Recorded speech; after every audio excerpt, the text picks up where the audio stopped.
home a new family member from the local FFL. It's the M&P9 Shield, Smith & Wesson's smallest full-size cartridge chambered handgun in the M&P series. It is, of course, a full 9mm parabellum.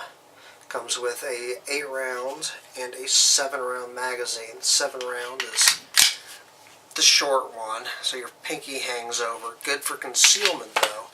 8-round is a good spare magazine when you're not concealing or at the range or something.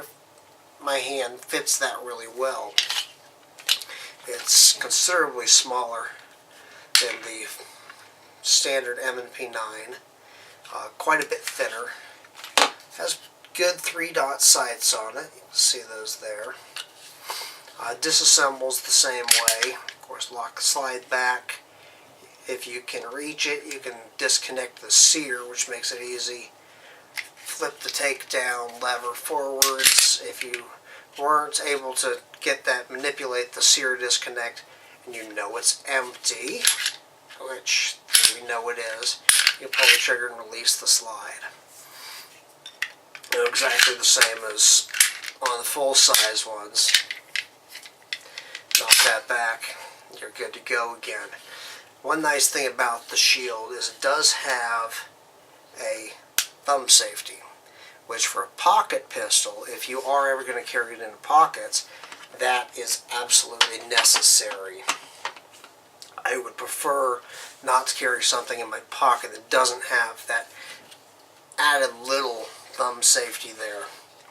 Of course, it does have your standard trigger safety. This one, you can see, maybe, is not subject to recall because that little notch right there comes back. That's what the recall was for on these. Nice little gun. Hardly any muzzle flip. I was really impressed when I first shot it. It doesn't bite your hand at all. Hardly any muzzle rise and hardly any muzzle flip. Easy to stay on target and keep on shooting until you're out. 7-8 rounds is 1 round better than most guns that this is a competitor with. It's same quality you would expect out of any of Smith & Wesson's pistols, especially in the M&P series, which are nicer than the Sigmas, or I don't even know if they still make that, but lesser models. It's a little nicer. This one does have a little bit of an issue on the forward part of the slide, mostly right here, right up here with the coating that they put on these slides. It seems a little thin. You're not going to be able to pick it up on the camera though, but you can see it, that you can kind of see through that coating. It's a tool, so if you're going to buy one, make sure look it over before you actually purchase it. That's not an issue for me though. This one, I have put some rounds downrange through, a couple hundred probably. 0 malfunctions, as I would expect out of a product like this. My full size, I don't have any malfunctions with either. But it's a nice gun. Definitely worth looking into. Of course, if you're in the market for a new gun, your best bet is always to either find a friend that has one that will let you shoot it. If you have a range in your area that rents guns, rent a few different ones. See what you like the best. This I can recommend, definitely.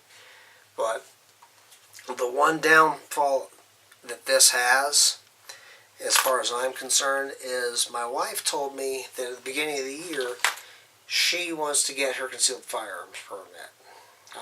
Once everything's calmed down after the holidays at work, she wants to get something that she can carry. I'm afraid I very well might lose this. But that's my one complaint about it, is I think it's a little bit too nice, the right size that she wants, and I think she might take it from me. Otherwise, great gun. Definitely something I can rely on to carry. I haven't had any problems with it so far. If I do, I will let you know. Otherwise, it's something to take a look at if you can find them. They're starting to hit the market again where you can actually find them, but I have seen gun stores that don't have the 9mm, don't have any of them. I ask them, there's like, well, we just can't get them still. I was able to find one for a good price and picked it up immediately. So if you can find them, they're out there. They are out there. Pick one up. It's definitely a good gun to carry.